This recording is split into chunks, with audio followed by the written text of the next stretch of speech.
Histoire Monsieur Puissant de sa bouche et Monsieur Puissant de ses mains. Dans 2 villages voisins vivaient 2 hommes célèbres. Celui-ci s'appelait Monsieur Puissant de sa bouche, celui qui pouvait accomplir des merveilles avec les seuls mots.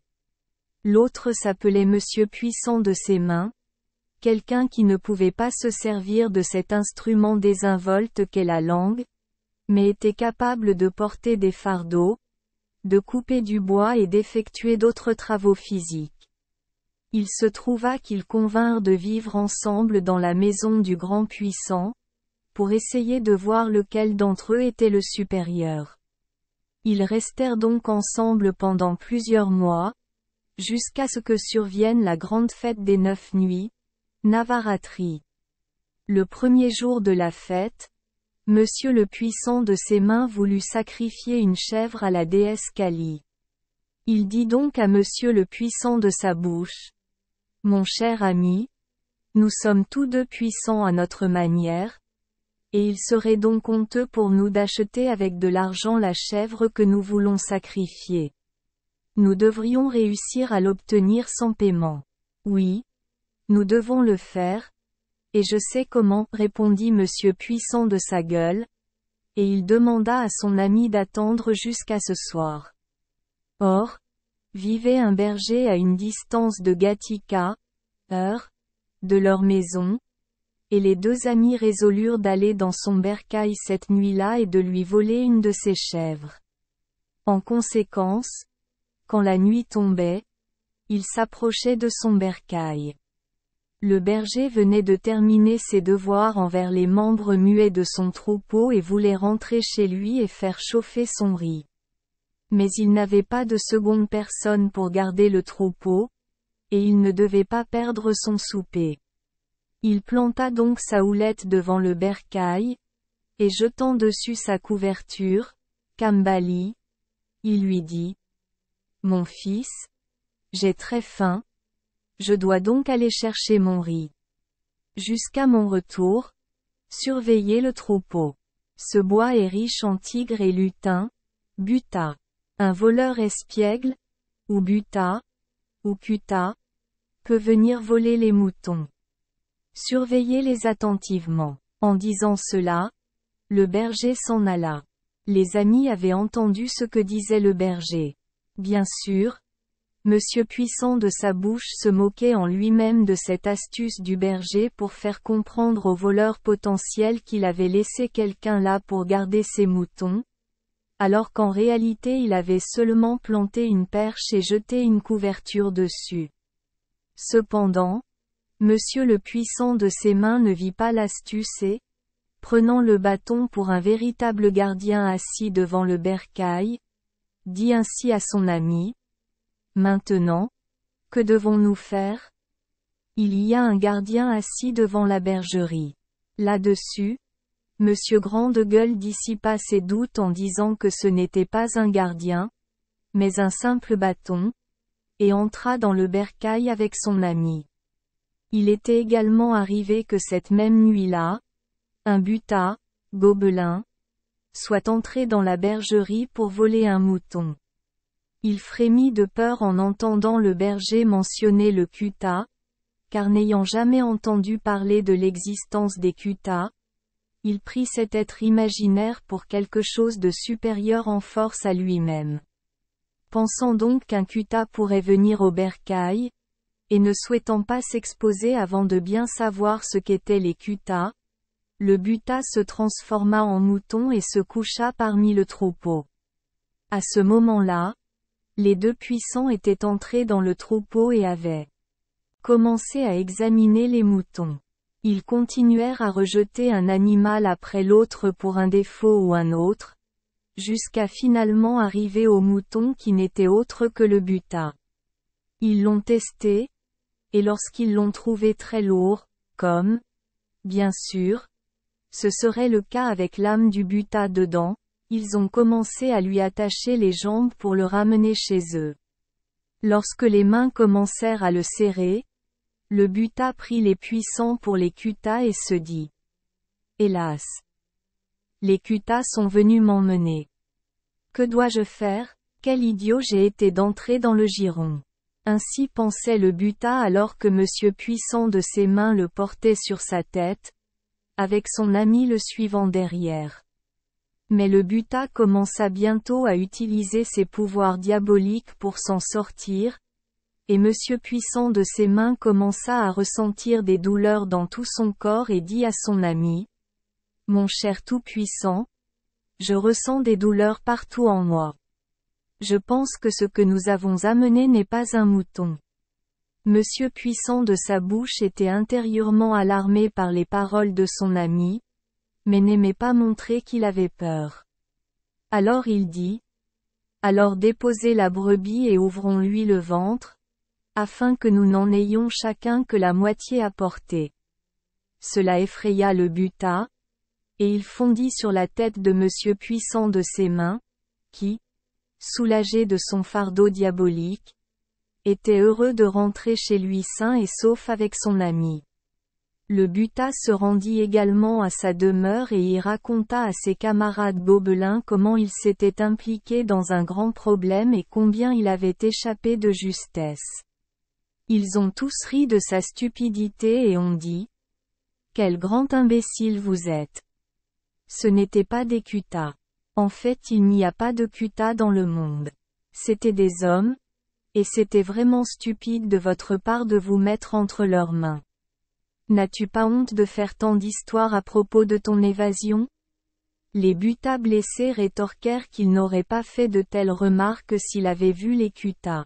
« Alors montrez-nous ces cutas, comme vous choisissez de les appeler, dirent-ils, et nous les écraserons en un clin d'œil. » « D'accord, dit le butin blessé, et la nuit suivante, il les emmena à la maison des puissants, et dit de loin: « Voilà leur maison. Je ne peux pas m'en approcher. Faites ce que vous voulez. » Les autres butas furent étonnés de la peur de leur timide frère, et résolurent entre eux d'en finir avec les ennemis d'un seul membre de leur caste. Ils se rendirent donc en grande foule à la maison des puissants. Certains se tenaient à l'extérieur de la maison pour veiller à ce qu'aucun des détenus ne s'échappe, et d'autres regardaient dans la cour arrière, tandis qu'une vingtaine d'entre eux sautaient par-dessus les murs et entraient dans la cour. Monsieur le Puissant de ses mains dormait dans la véranda, attenant à la cour, et lorsqu'il entendit le bruit des gens sauter, il ouvrit les yeux et, à sa grande terreur, aperçut des butas dans la cour. Sans ouvrir la bouche, il se roula doucement sur le sol et se dirigea vers la pièce où Monsieur Puissant de Gueule dormait avec sa femme et ses enfants. En frappant doucement à la porte, il réveilla son ami et lui dit: « Qu'allons-nous faire maintenant? Les butas ont envahi notre maison et vont bientôt nous tuer. » Monsieur Puissant de sa bouche lui dit doucement de ne pas avoir peur, mais d'aller dormir à sa place d'origine, et que lui-même ferait fuir les butas. Monsieur le Puissant de ses mains ne comprit pas ce que voulait dire son ami, mais, ne voulant pas discuter, il retourna à sa place d'origine et fit semblant de dormir, même si son cœur battait terriblement d'effroi. Monsieur Puissant de sa bouche réveilla alors sa femme et lui ordonna ainsi: « Ma très chère épouse, les stupides butas ont envahi notre maison, mais si vous agissez selon mes conseils, nous sommes en sécurité et les gobelins partiront inoffensifs. Point. Ce que je veux que vous fassiez, c'est que vous alliez dans le hall, que vous allumiez une lampe, que vous étaliez des feuilles sur le sol, puis que vous fassiez semblant de me réveiller pour mon dîner.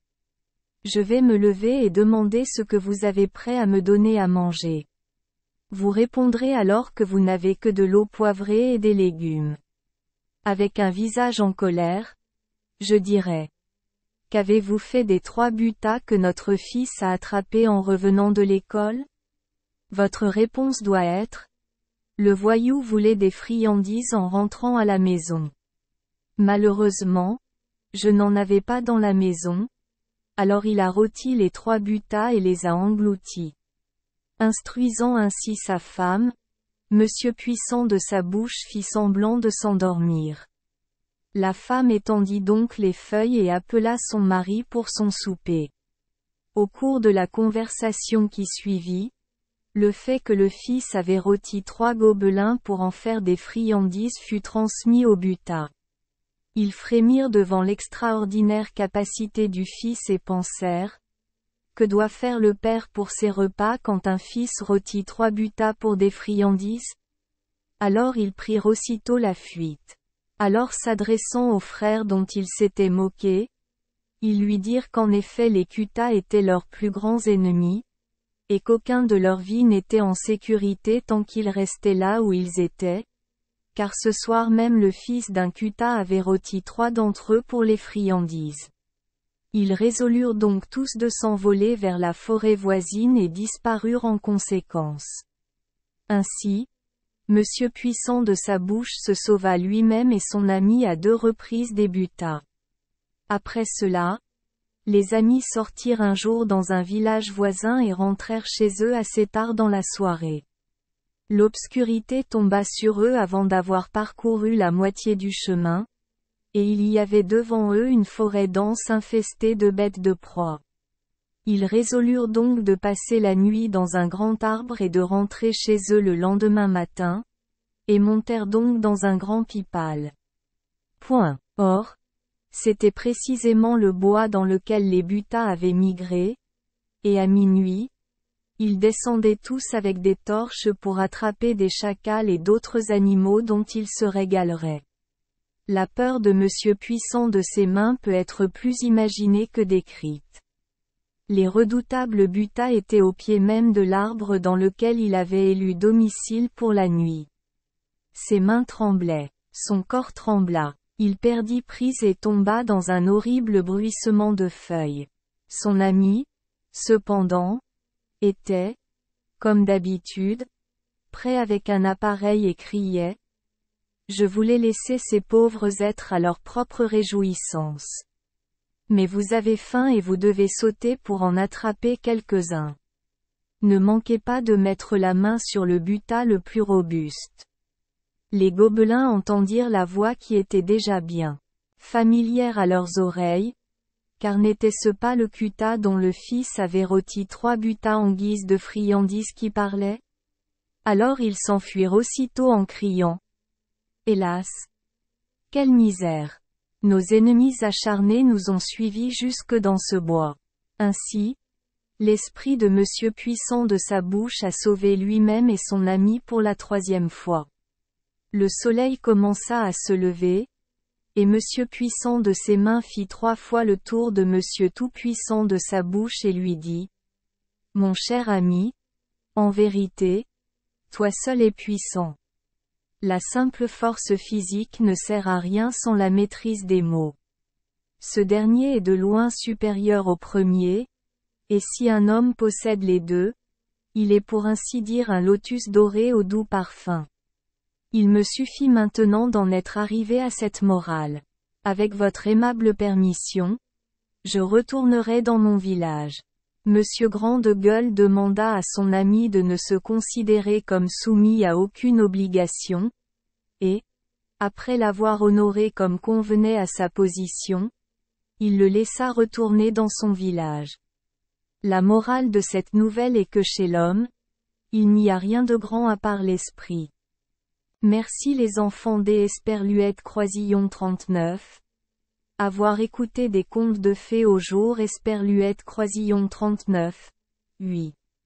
Espérons que les histoires apporteront aux enfants des moments heureux et significatifs. Si vous aimez notre chaîne, veuillez appuyer sur le bouton S Esperluette Croisillon 39. Abonner, pour ne manquer aucune histoire intéressante. Je vous souhaite une bonne nuit de sommeil et de beaux rêves. Rendez-vous dans la prochaine histoire.